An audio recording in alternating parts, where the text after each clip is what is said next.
بسم اللہ الرحمن الرحیم۔ السلام علیکم۔ ابتدا رب العزت کے نام سے جس نے جان دی جہان دیا، اور درود السلام محمد والے محمد پر۔ آئیے ان کے ساتھ ناصر نقوی حاضر خدمت ہے۔ جی ناظرین، عمران خان مرد قلندر، سکہ صرف خان کا چلے گا۔ خط بازی، سازش کی نفرت یا یہ شرارت؟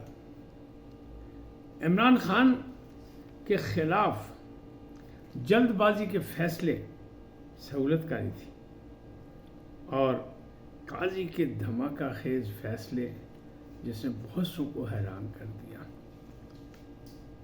گل پھرتے پہ گئی، لیکن مٹی پاؤ فارمولہ نہیں چلے گا۔ شیر افضل مربت کہتے ہیں لگے رہو منا بھائی۔ ان تمام چیزوں پہ تفصیلات سے بات کروں گا، لیکن پہلے آپ سے گزارش کہ آئیے ان کو سبسکرائب کریں، لائک کریں اور گھنٹی کا بٹن دبانا نہ بھولیں۔ اپنی قیمتی رائے کا اظہار کریں۔ میڈیا نے پوچھا شیر افضل مربت سے کہ جناب، پارٹی کے اندر آپ کی بڑی مخالفت ہے اور آپ کو روک بھی دیا گیا اور آپ کو کمیٹی سے بھی نکال دیا گیا، یہ سب کیا چکر ہے؟ تو انہوں نے مسکراتے ہوئے کہا لگے رہو منا بھائی، جو مخالفت کرتا رہے، میرا کام ہے محبت، یہ کرتے رہے نفرت، مجھے اس سے کوئی تعلق نہیں ہے۔ میری محبت ہے عمران خان کے ساتھ، تو غم کرے گا غلام نبی۔ جسے کہ مراد ہے، یہ تو خیر انہیں نہیں بتایا، لیکن انہوں نے کہا غم کرے گا غلام نبی۔ میرا پیغام محبت ہے، جہاں تک پہنچے، اور میں عمران خان کی محبت میں ہوں، لہذا میں اپنے مخالفین کو کہتا ہوں مجھے کوئی فکر نہیں، لگے رہو منا بھائی۔ اب اگلی خبر کہ گل پھرتے پہ گئی، مٹی پاؤ فارمولہ نہیں چلے گا۔ مجھے سماعت ہوئی لارجر بینچ کی، اس میں جو باتیں سامنے آئی اس سے یہ لگا، اور جس انداز میں عطر من اللہ بول رہے تھے جا رہے ہیں نا انداز میں، اس سے ایسا لگ رہا تھا کہ نہیں، منطقی انجام تک اسے پہنچنا چاہیے۔ اور قاضی صاحب بھی یہی کہتے کہ میری موجودگی میں مداخلت برداشت نہیں ہوگی، اور میں نے خود سارا کچھ کیا، میں نے خود جوڈیشل کمیشن بنایا اپنے فل کورٹ کی مشاورت سے، اور ہم نے وزیر اعظم کو کہا، کیونکہ ایگزیکٹو کا معاملہ تھا، جوڈیشل کمیشن انہوں نے بنانا تھا، ہمارے پاس اختیارات نہیں تھے، اور خط لکھا گیا تھا سپریم جوڈیشل کونسل کو، وہ بھی محدود اختیارات رکھتی ہے، اس کا بھی کام نہیں تھا۔ لہذا سب کچھ ہم نے قانونی طور پہ کیا، لہذا کسی کو کوئی شک نہیں ہونا چاہیے۔ عدالت میں حامد خان صاحب اور دوسرے احمد حسن صاحب جو اعتراض حسن کے وکیل تھے، سب موجود تھے۔ انہیں بولنے کی کوئی کہ، لیکن قاضی صاحب نے روک دیا کہ ٹھہر جائیں بھائی، آپ لاہور ہائی کورٹ سے ہیں، یہ لاہور ہائی کورٹ کا معاملہ نہیں ہے، میں پابند ہوں پاکستان بار کونسل کا یا پھر سپریم کورٹ بار کونسل کا، وہ مجھ سے بات کریں، آپ نے بھی ٹھہر جائیں، پہلے کیس چلنے دیں، آپ لوگ تشریف رکھیں۔ تو جو کچھ وہ کرنا چاہتے تھے وہ ابھی نہیں ہوا، بلکہ قاضی صاحب اٹھنے سے پہلے وہ کچھ کر گئے جو مخالفین سوچ کے آئے تھے۔ پی ٹی آئی سنی اتحاد کونسل کا مطالبہ تھا کہ جوڈیشل کونسل نہیں اپنا فل کورٹ، قاضی صاحب نے فل کورٹ بنا دیا۔ انہوں نے کہا آئندہ سماعت جو ایک تو سماعت ملتوی کر دی، پھر انہوں نے کہا جی عید کے بعد کریں گے اور فل کورٹ ہی ہوگا، ان کے کہنے سے پہلے ہی۔ پھر انہوں نے کہا کہ یہ ہم نے لائیو ٹرانسمیشن کی اس لیے تاکہ دنیا کو پتہ لگ جائے، قوم کو پتہ لگ جائے کون کیا کہہ رہا ہے اور کیا بات ہو رہی ہے۔ یہ بھی ان کا ایک مطالبہ تھا، ان کا خیال تھا نہیں ہوگا۔ تو یہ ساری چیزیں انہوں نے ایسے کر دی کہ انہوں نے کہا جناب بات ہی کوئی نہیں، مسائل ہی کوئی نہیں، یہ سارا کچھ تو ہو گیا، اور فل کورٹ کی بات بھی کر دی، لائیو بھی کر دی، اور از خود نوٹس بھی لیا، یہ بھی انہی کا مطالبہ تھا۔ تو پھر ہکا بکا رہ گئے سارے، وہ کھلا بھی اور جو وہاں عدالت میں موجود ہے، خاموشی سے چھا گئی، لیکن عطر من اللہ بہت بولے، اور انہوں نے کہا نہیں جی یہ کوئی بات نہیں ہے، یہ ہے وہ ہے وہ ہے۔ کیوں کہ لوگوں کو، یعنی سپریم کورٹ میں بھی جو ہے وہ خط آ گئے ہیں دھمکیوں کے۔ قاضی فائز نے کہا مجھے بھی آیا، لیکن میں نے اس کو توجہ نہیں دی، تو وہ کہنے لگے نہیں جی، عطر من اللہ کہنے لگے یہ تو کوئی بات ہی نہیں ہے۔ اب یاد ہو شاید آپ کو کہ ایک دھمکی ملی تھی قاضی فائز صاحب کو ماضی میں، اور وہ تھے افتخار الدین، مرزا افتخار الدین، اور ان کو پکڑا بھی گیا، سب کچھ ہوا تھا، لیکن وہ کیس آگے نہیں بڑھا تھا۔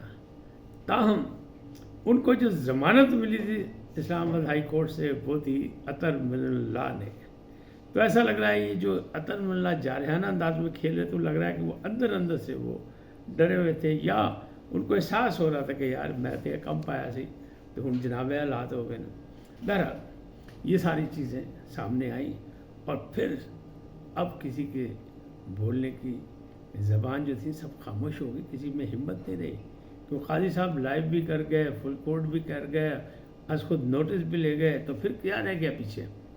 معاملہ تو ختم ہو گیا، لیکن چلے گا یہ کیس، اس لیے کہ اس کا کچھ نہ کچھ ہونا چاہیے۔ اور مختلف ججز نے مختلف جو بیان دیا، جو بات چیت ہوا کی، تو اس میں یہی کہا تھا۔ اٹارنی جنرل سے تو خط کا متن سنا گیا، اس پہ بات چیت ہوئی، پھر دوسری ججوں نے جو بیان دیا، منصور علی خان اور دوسرے جتنے تھے، اس میں انہوں نے یہ کہا کہ پچھلا کام چھوڑ دیں، ماضی میں کیا ہوا کیا نہیں ہوا، اب مستقبل کی منصوبہ بندی کریں تاکہ اس کا بندوبست کیا جائے، اس کا ازالہ کیا جا سکے۔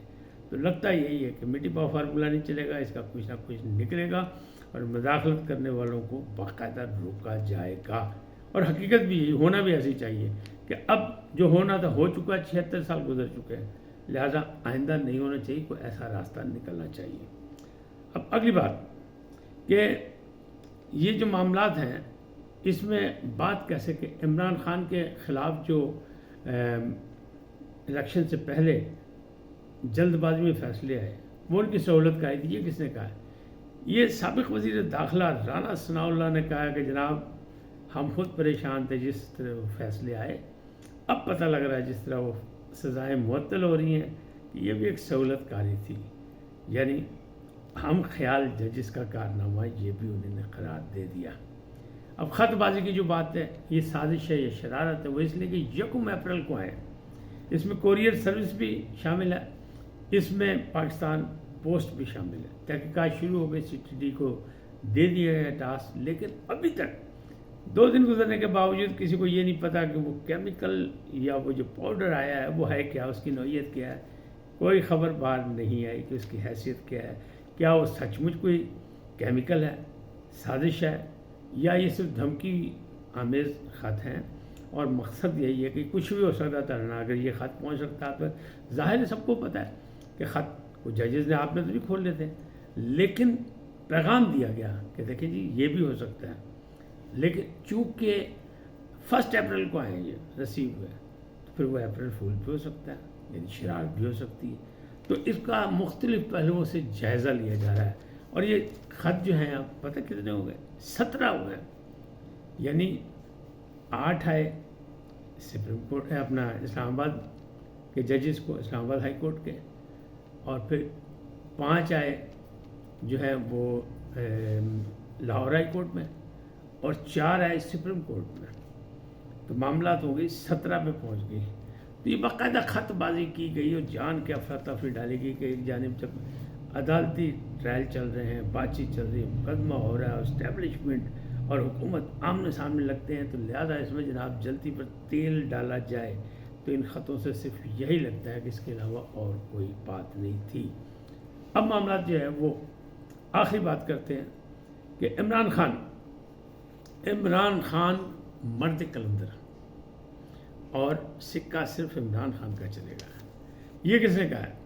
پشاور پریس کلب میں پریس کانفرنس کی روپوش رہنما جنہوں نے 51 مقدمات میں 10 منٹ کے اندر یا 5 منٹ کے اندر ضمانت لی پشاور ہائی کورٹ سے، وہ ہیں حماد اظہر صاحب۔ وہ کہتے ہیں ہمارا خان جو ہے اس کا فیصلہ ہو گیا، اس نقطے پہ سب اکٹھا ہیں، یعنی ایک عمران خان پہ، اور ہمارا مینڈیٹ بھی چوری کیا گیا، پہلے اپنا جمہوریت کو تباہ کیا گیا 45 اور 47 کے فارم کے نام پہ، پھر اب عدالتوں کو دھمکیوں کے نام پہ ختم کیا جا رہا ہے، لیکن عمران خان اور تحریک انصاف کو ختم نہیں کیا جا سکتا۔ یہ آنے والے کل کے لیے ہے، اور آئندہ 10-15 سال میں انہی کی حکومت، عوام کو پتہ لگ گیا کہ یہ جو بونے سوٹ پہن کے آ گئے ہیں مختلف، یعنی وہ جو کہا لاڈلا لیگ کی جو حکومت آ گئی ہے، یہ نہیں چلے گی۔